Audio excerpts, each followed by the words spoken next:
cables. Si se dan cuenta, tiene sus antecedentes en los primeros temas, ¿no? Ahí se encuentra la parte fuerte. Eh, Realmente el tema, si lo vemos estrictamente, no es complicado, puesto que el tema básicamente radica, ahora sí como dirían por ahí, muchos compañeros me han preguntado que si hay ecuaciones nada más para aplicación, y yo les he contestado que lo ideal para todos los casos es siempre poder analizar y poder tomar decisiones de cómo poder resolver un problema. No necesariamente pensar en que vamos a tener una ecuación y sustituir, ¿no? El caso de cables, al menos ahorita lo que estamos revisando, consiste no exactamente estrictamente, no es sustituir en ecuaciones, sino que a veces hay que hacer adecuaciones para poder sustituir. Creo que en su mayoría es eso mismo lo que hemos estado haciendo en todos los demás temas, pero de manera directa decir, mira, tienes los datos y solamente sustitúyelos, eso no es, digamos, la intención, creo yo, del libro, ¿no?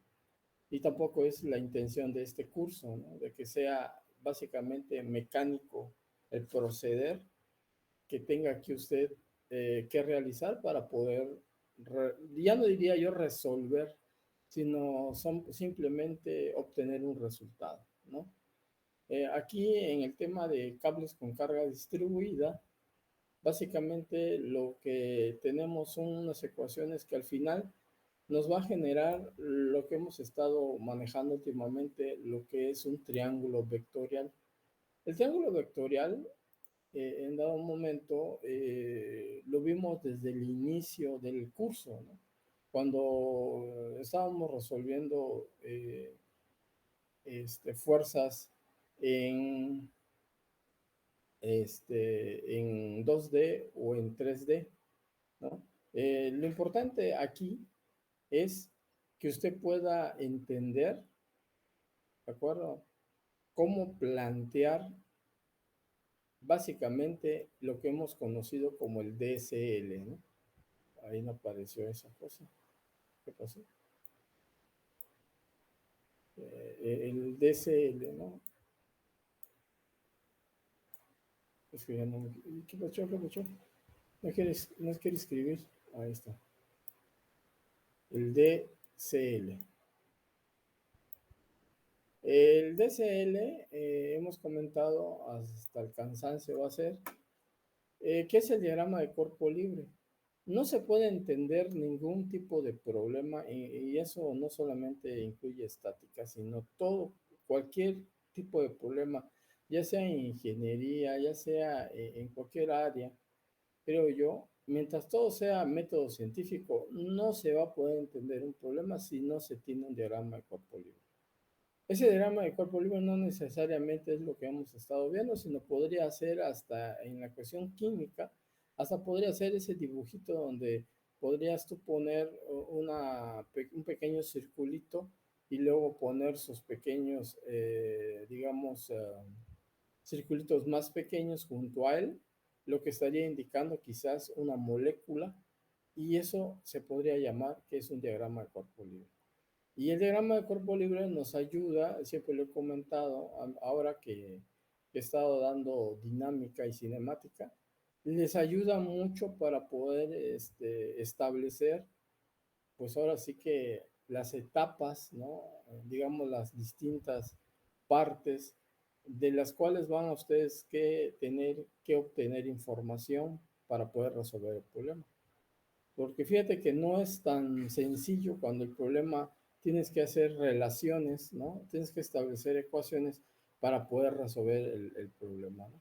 Ese es el caso de la, bueno, al menos de la dinámica, al menos hasta ahorita en el tema de estática, no podría yo decirles que hay, bueno, hay problemas que sí representan algún tipo de, digamos, esfuerzo adicional, para poder establecer esas relaciones y poder resolver.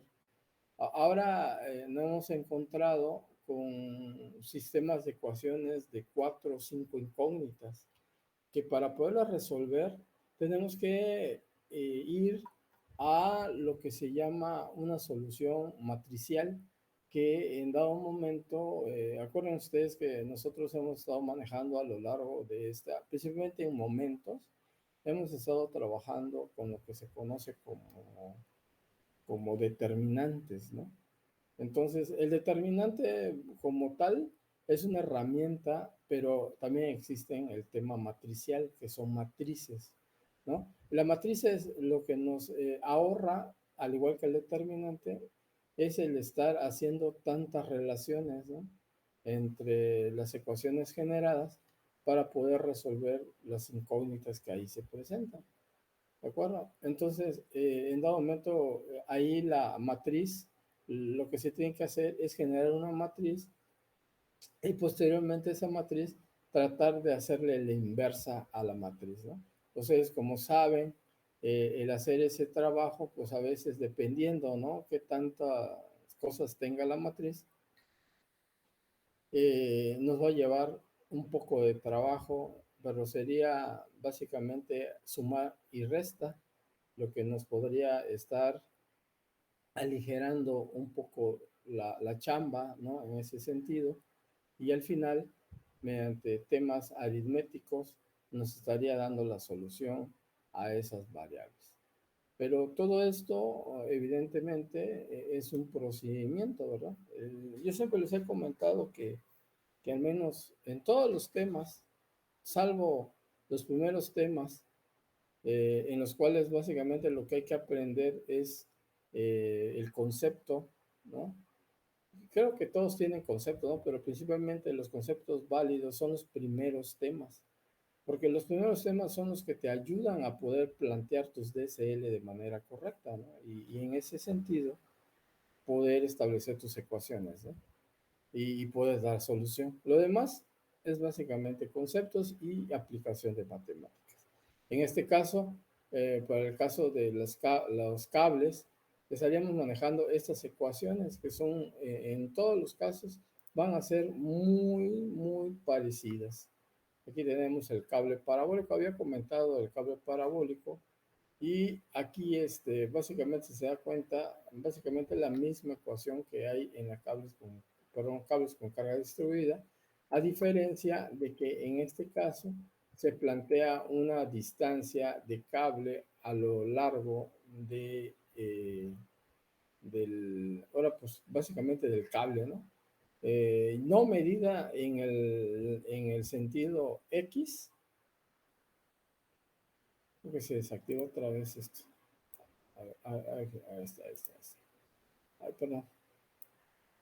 No en el largo, en el sentido X, sino lo que es la longitud del cable, ¿sí? Esa relación está dada por esta expresión, la 710, ¿sí? Que en dado momento nos puede ayudar a calcular la distancia.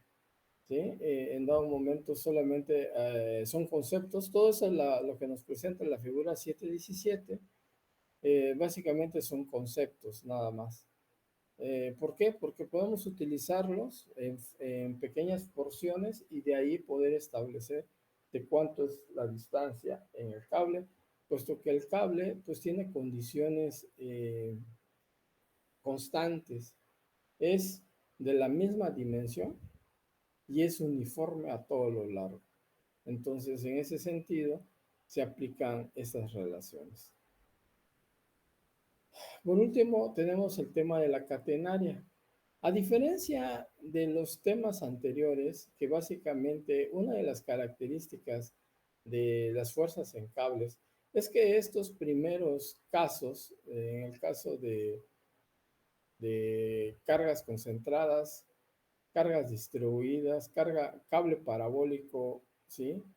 El tema de la catenaria es de que la catenaria, no hay que cometer un error, porque muchas personas piensan de que si tú tienes un cable y ese cable tú les vas colocando eh, foquitos, a esa curva que se está generando le llamarían catenaria. Y lo cierto es que no, estrictamente, por definición, no se puede llamar catenaria, puesto que la catenaria se forma, o sea, en este caso, digamos, la curva de esto o eh, la flecha que se estaría generando, ¿sí? Básicamente es a causa del peso del conductor y su tensión. Perdón, ¿sí?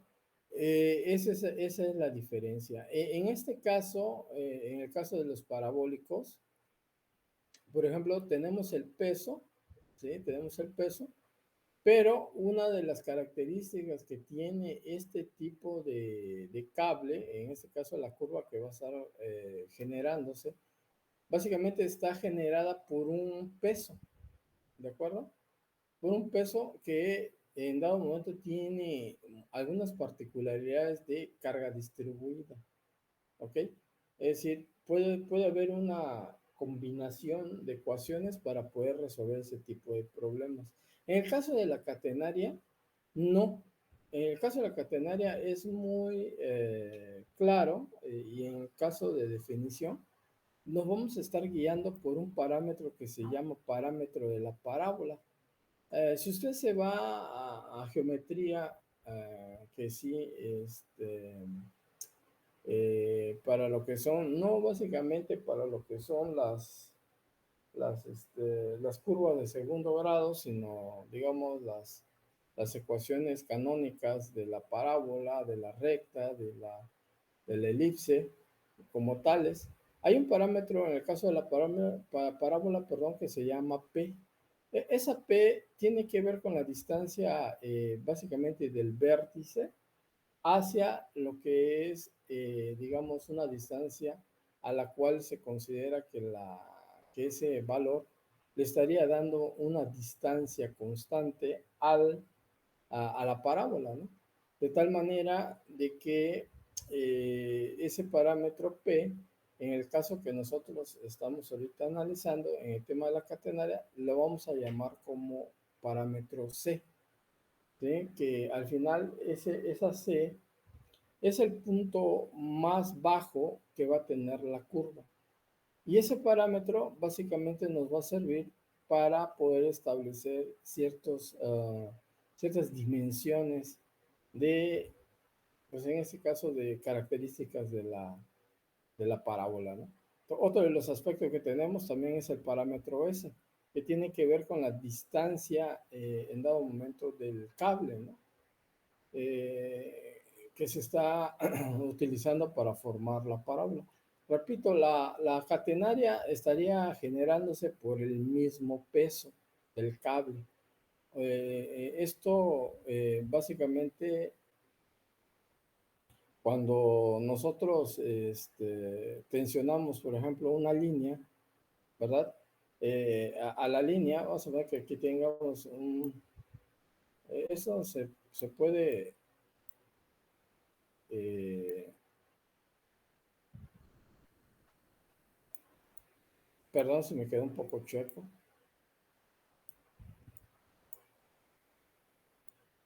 Entonces pensemos de que aquí pasa el cable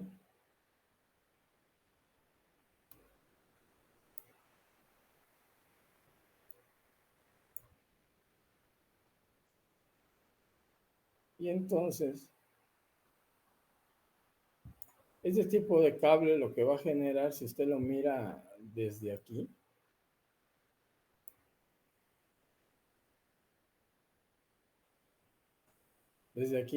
lo que usted va a ver es de que, por ejemplo, los apoyos, voy a poner en otro color,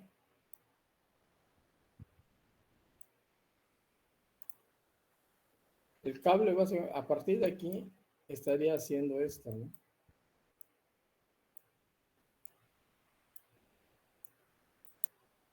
Esa deflexión,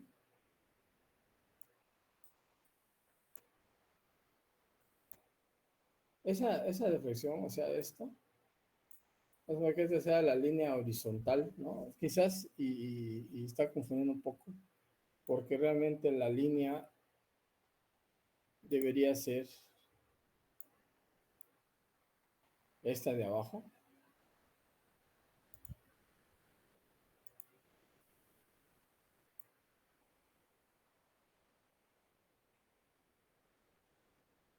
Vuelve a subir, vuelve a bajar.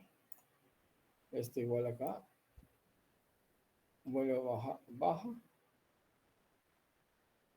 y vuelve a subir, y vuelve a bajar. ¿Ok?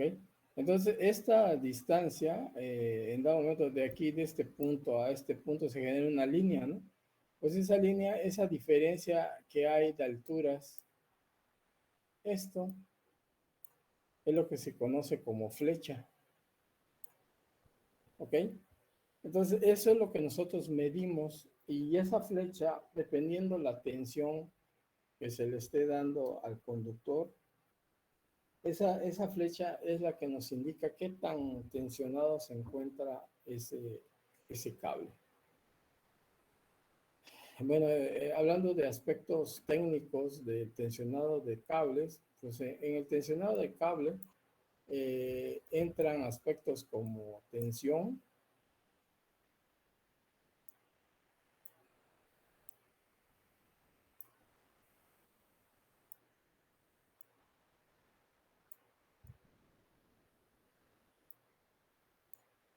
y lo que es eh, peso del cable.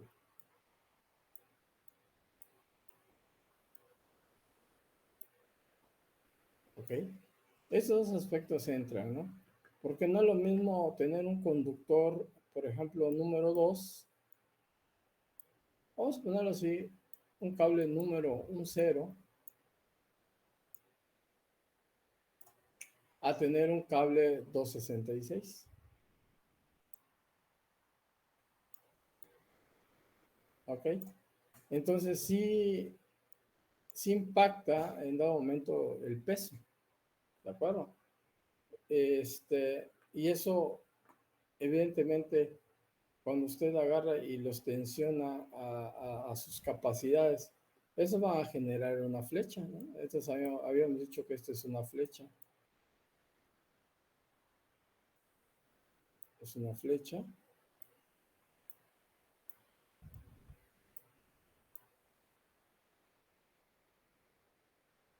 y en dado momento esa flecha, con el tema, aquí me faltó otro, la temperatura.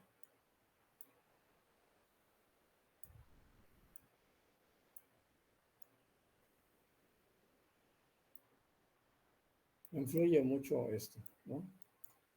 Por ejemplo, si yo agarro y me paso de tensión en un lugar frío, entonces lo que puede pasar ahí en ese lugar es de que el conductor se puede llegar a reventar si la temperatura llega a bajar, pues en condiciones críticas, ¿no? Porque a eso mismo, esa flecha puede ser medida también en el tema para poder establecer cuánto es la flecha máxima que se le puede dar, ¿sí? Y cuál sería la flecha mínima que también se le puede dar al conductor, ¿va? ¿Con qué finalidad? Pues la finalidad es de que el conductor no se vaya a reventar, porque si usted recuerda, el conductor es metal, entonces el metal cuando se calienta se dilata, entonces digamos que se elonga, pero cuando se enfría, lo que hace el conductor es eh, contraerse. Y esas contracciones, las estructuras que están aquí, que se llaman estructuras autosoportadas, así se conocen este tipo de estructuras, básicamente esas estructuras tienen que absorber o soportar esos alones, o sea, esas tensiones que se están generando por el tema de dilatación y contracción. La estructura debe ser capaz de soportarlo, ¿no? Por eso es importante que toda esa situación de lo que hemos estado observando se encuentre en equilibrio. Si esto no se encuentra en equilibrio, desde el punto de vista estático, lo más probable es de que una condición, por decirlo de alguna manera externa, pueda llegar a desbalancear y poder generar, pues quizás, si aquí estamos hablando de la estructura que trae tres fases, ¿ok? Podría ser que una de ellas, digamos, jale con mayor tensión, entonces pudiera ser que a esta estructura la esté sometiendo a torsión, ¿sí? Es decir, vamos a ver que esta es la que esté, digamos, más tensionada que las otras dos. Lo más seguro es que esta, cuando haya frío, va a contraer más. Entonces, lo más seguro es de que este conductor pues tienda a generar a la estructura un brazo de palanca, ¿no? Aunque usted no lo crea, así suele suceder. Porque la estructura aquí en la parte de arriba aquí, lleva unas grapas que le llaman, a veces son grapas de paso. Normalmente en términos generales le llaman PAL, que son básicamente conectores de paso para elementos de suspensión. Pero esos PAL van atornillados al conductor. Entonces van torqueados y apretados. Entonces cuando esas PAL, digámoslo así, el conductor llegara a contraer, pues como usted puede ver, podría llegar a generar una torsión a partir de este punto, ¿no? Medido con relación al centro de la torre. Y entonces ese brazo, pues no es poca cosa, ¿no? Entonces podría en dado momento generarle a la torre pues un momento, ¿no? La podría cargar a la torre con un momento. Se supone que la torre está diseñada para este fenómeno, ¿no? Eso, la torre no creo que caiga. Aquí mi preocupación sería el conductor, ¿sí? Porque el conductor, al estar demasiado tensionado, pudiera ser que por el tema de contracción pudiera reventar en algún punto donde esté débil, ¿sí? Y entonces generarse una falla. Por eso es importante que estas tres fases estén no solamente en el tema de transmisión, sino en el mediana tensión y en cualquier lugar donde se tenga tensionado de cables, los tres conductores vayan a la misma tensión. ¿De acuerdo? Otra de las características para resolver ese tipo de... Bueno, eso fue básicamente información, ahora sí que de tipo técnica, ¿no? Todo esto que estamos viendo acá. Pero ¿cómo resuelves tú el tema de catenaria, no? Bueno, pues en la vida real, usted no tiene que hacer los cálculos, la verdad. En la vida real, esto se va a ir a unas tablas que existen ya, dependiendo, que tiene que ver con el claro entre estructura y estructura. O sea, cuando digo claro me refiero, voy a ponerle en otro color,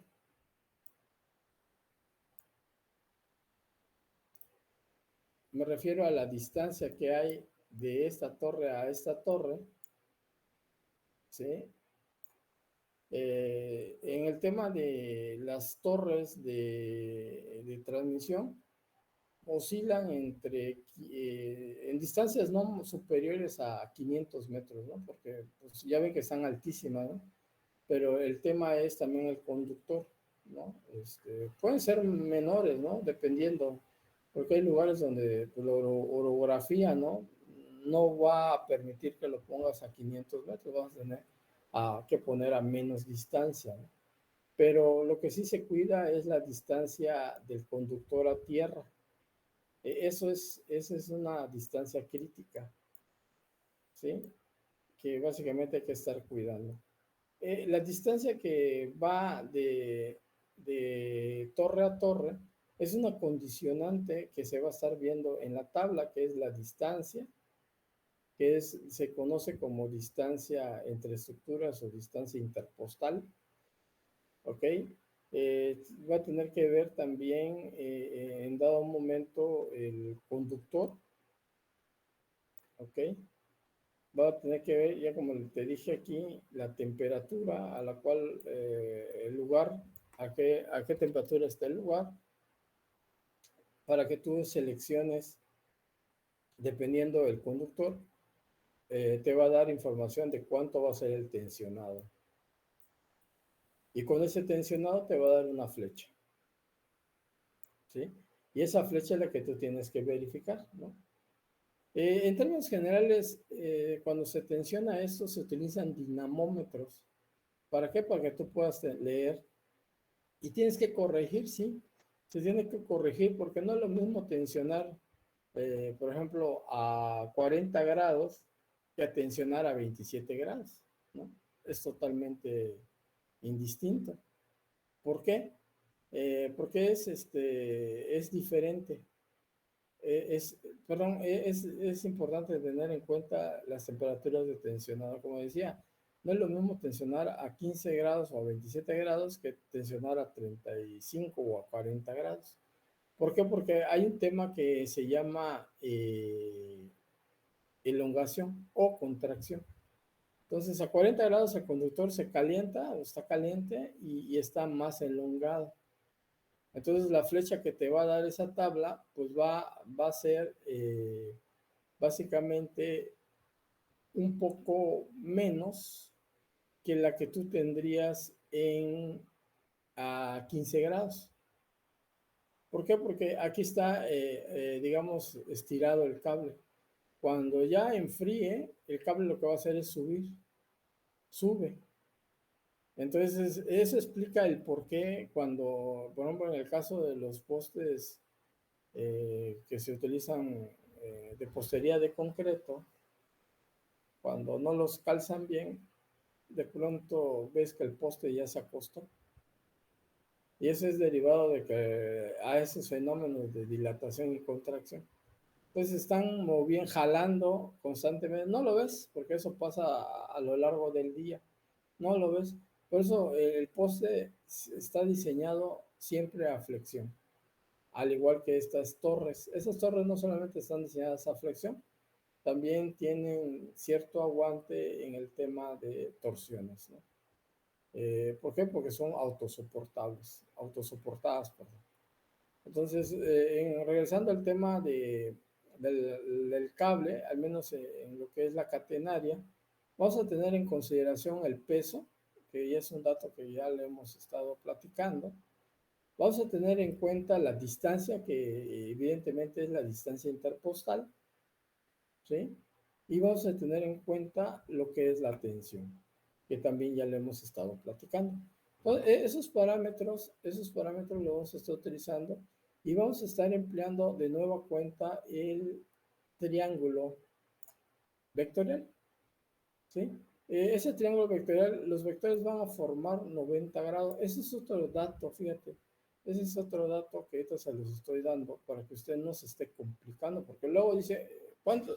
¿A dónde debo poner el ángulo? Digo, ¿a cuánto debo poner el vector para que me...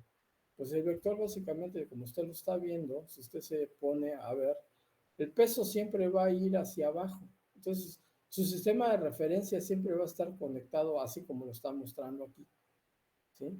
El sistema de referencia siempre va a estar, digamos, será el plano, ¿no? Donde se va a desarrollar pues todo el análisis.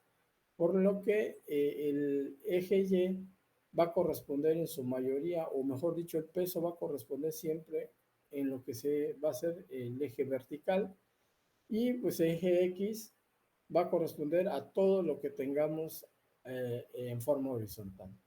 Ya con eso, dicho eso, básicamente lo que nos queda es solamente la aplicación de ecuaciones. ¿Ok? Pero para llegar a esto que estoy comentando, hay que hacer nuestro diagrama de cuerpo libre, para que esto quede claro. Una de las ecuaciones que vamos a estar manejando es la 715, ¿sí? Se dan cuenta, aquí estamos manejando una característica que se llama seno hiperbólico, ¿sí? Este seno, por ahí creo que les facilité un video o de hecho ahí está el problema también, de cómo utilizar la calculadora para encontrar el seno hiperbólico de, digamos, de un problema, ¿no? Que nos estaban pidiendo encontrar el valor de la flecha, me parece, si no mal recuerdo. Y en dado momento se aplicó esa función de su calculadora. Dependiendo la marca, dependiendo también el modelo, puede llegar a variar un poquito de cómo se obtiene esa información. Pero en términos generales,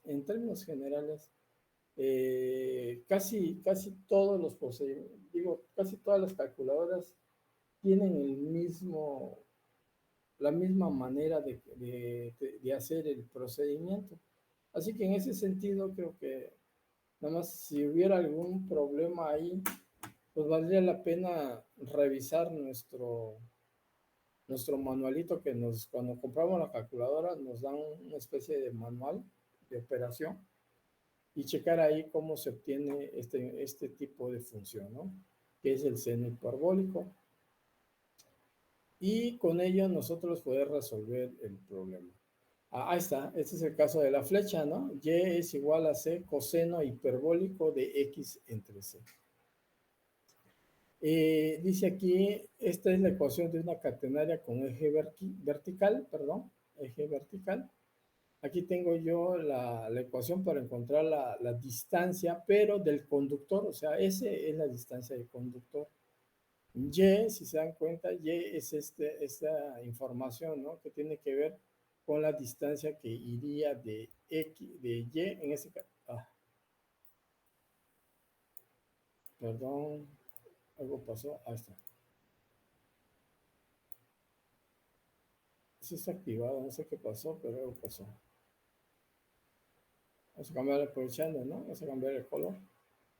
Acuérdense usted que la flecha básicamente la va a tener cuando mida entre los apoyos, ¿no? Entre A y B, se puede presentar en dado momento el tema de la flecha. No sé qué está pasando, pero algo no está jalando aquí.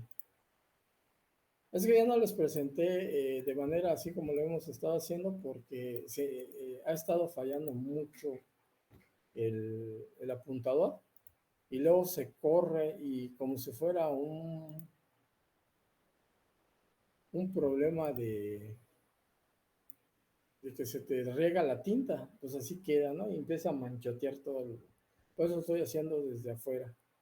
Y había estado trabajando bien, ahorita veo que empiezo con sus cosas acá. Bueno, entonces al final ve usted, al menos aquí tenemos en el inciso A, tenemos una catenaria que está apoyada en los puntos A y en el punto B, ¿ok?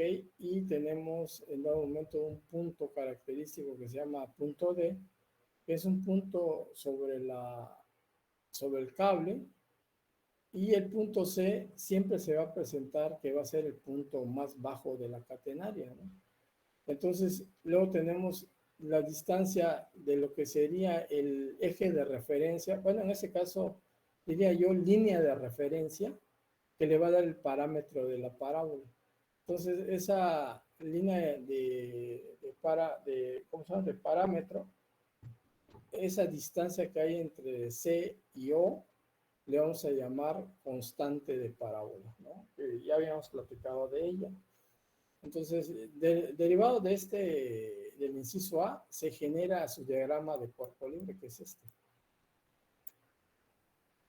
Este es el diagrama de cuerpo libre, donde va a aparecer, extraigo el pedacito de análisis, porque pues digo, al estar tensionado de igual manera todo lo que es el conductor, yo agarro un pedazo de ese conductor y lo traigo a analizar. Entonces lo que sucede es que, recuerden ustedes que ya habíamos visto en el tema de centroides, vimos que un cable pues también puede llegar a tener un centroide. Para efectos del ejercicio, pues nos vamos a apoyar que el centroide siempre lo vamos a colocar así como lo muestra el diagrama que está hecho aquí en el libro. siempre va a estar ubicado de esta misma manera. Y la carga básicamente va a responder a W por S, ¿no? Haz de cuenta que la distancia que se está generando acá, ¿sí? La vamos a estar cargando, ¿no? Digamos, es como si fuera una carga distribuida, pero sobre la longitud del cable. Posteriormente tenemos las tensiones al momento de cortar en esta parte y en esta otra parte, pues aparece el pedacito de este cable, entonces la tensión va a seguir esta dirección. Entonces aquí en esta parte de arriba va a llamarse T y en la parte horizontal se va a llamar T0, ¿sí? Esa parte se busca que sea la parte más baja porque aquí es donde se supone que el punto, las tensiones son tangenciales. Si usted agarrara otro corte y aplicar este mismo criterio, eso sería incorrecto. Tiene que ser el punto C, porque ahí recuerde usted que se genera un punto de tangencia. Entonces ahí es fácil predecir que la tensión T0 es en horizontal. Ya teniendo esa información, si usted quiere llevar así como están los vectores que hemos básicamente trazado, los lleva a su triángulo y va el acomodo básicamente de las tensiones. Vea usted, esta tensión y esta tensión es la que están generando, o mejor dicho, perdón, el peso es la que están generando en dado momento las ambas tensiones. Entonces, quiere decir que la suma de T0, yo diría que T0 más T, si lo quiere ver así, como vectores, van a dar como resultado W. ¿Qué es la verdad? ¿Qué es una verdad esto? ¿No? Si usted agarra y en dado momento pone que este es el origen, es cero aquí empezamos. Por cuestiones de equilibrio, usted pasa esto para acá y le va a quedar el asunto, le va a quedar así.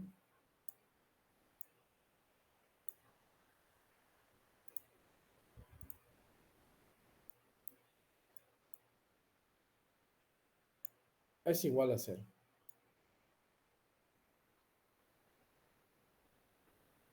Ahí está.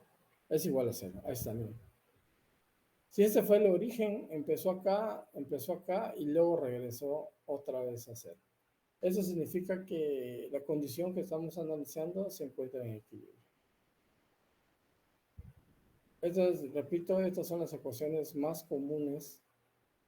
Acá nos dice que la flecha, al cuadrado de la flecha menos el cuadrado de la distancia del cable es igual a la constante al cuadrado. Aquí tenemos a cuánto vale la tensión. Cero es igual al peso W por la constante y el peso del cable es igual a W multiplicado por la distancia. T, que es la tensión en la parte superior, es igual a W por Y. Aquí tenemos otro de los datos que también tienen que ver con H. H, vamos a ver si está. Porque H tiene que ver.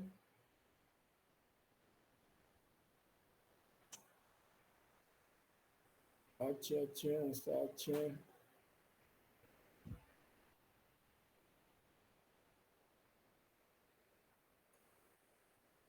Aquí nos dice.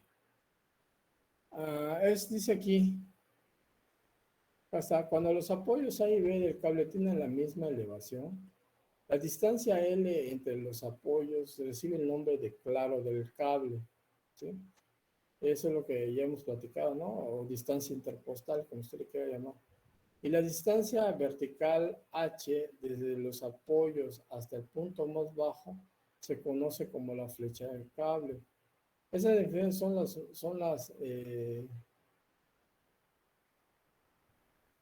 Esas son las mismas que las proporcionadas para el caso de cables parabólicos, pero se debe señalar que debido a la forma en que se seleccionaron los ejes coordenados, ahora la flecha está dada por h es igual a ya menos c, ¿no? Donde dice aquí,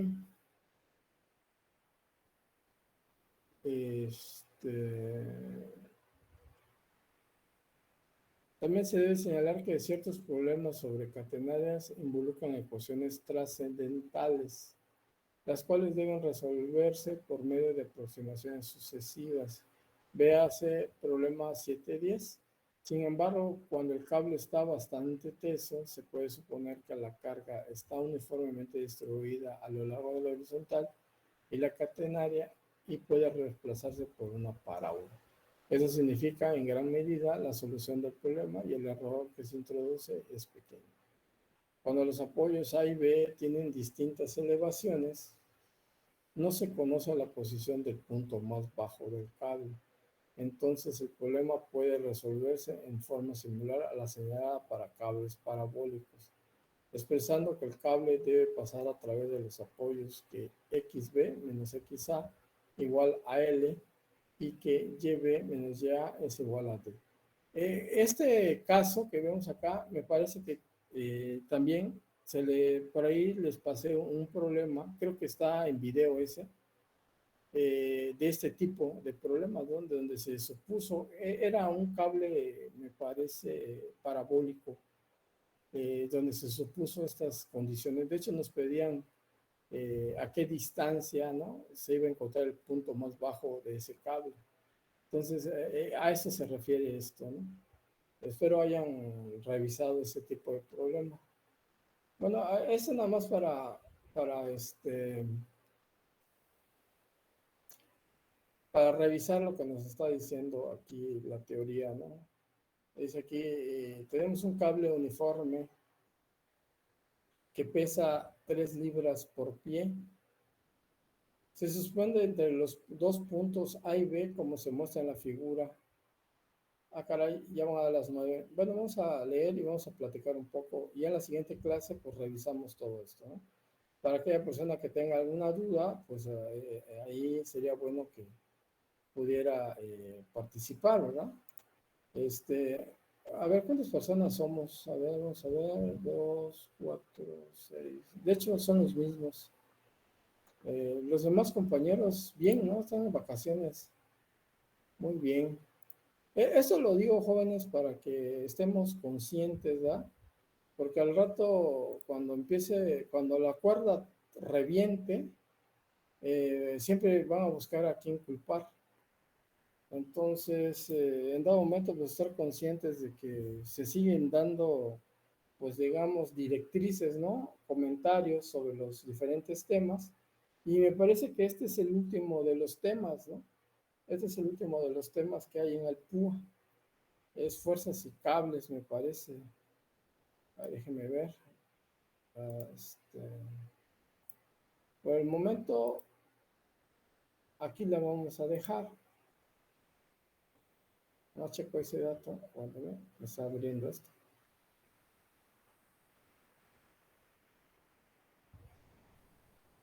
Efectivamente, es el último tema.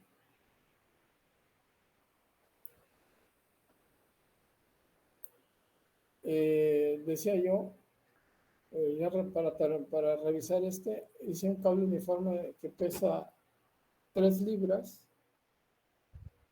Se supone entre dos puntos A y B, como se muestra en la figura, determine los valores de la tensión máxima y mínima en el cable y inciso B, la longitud del cable, ¿no? Entonces aquí vemos el cable soportado por los puntos A y B. Tiene una flecha o un H, así como usted le quiera llamar, de 100 pies. Vea usted, 100 pies, si usted lo multiplica 100 pies, un pie vale .3048. O sea, 30 centímetros, .48. Y si son 100 pies, realmente la flecha que se está generando ahí es bastante grande, ¿no? ¿Estamos de acuerdo?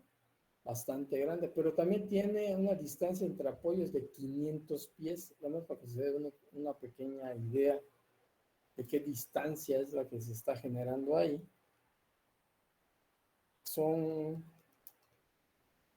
algo así como 152.4 metros, ¿no? Sí, 152.4 metros. ¿Estamos bien?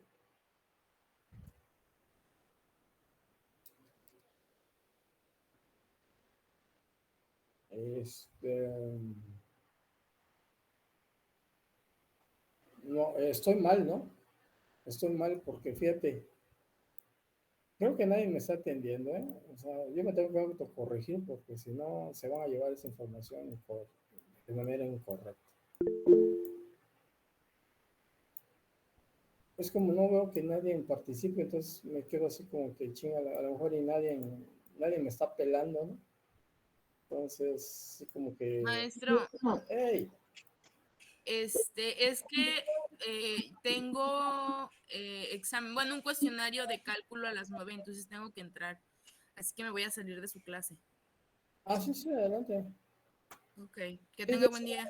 de hecho ya terminamos, vamos a dejar hasta acá y ya nos vemos en la siguiente clase. Vale, está bien, hasta luego, nos Sí, vemos, hasta hasta luego.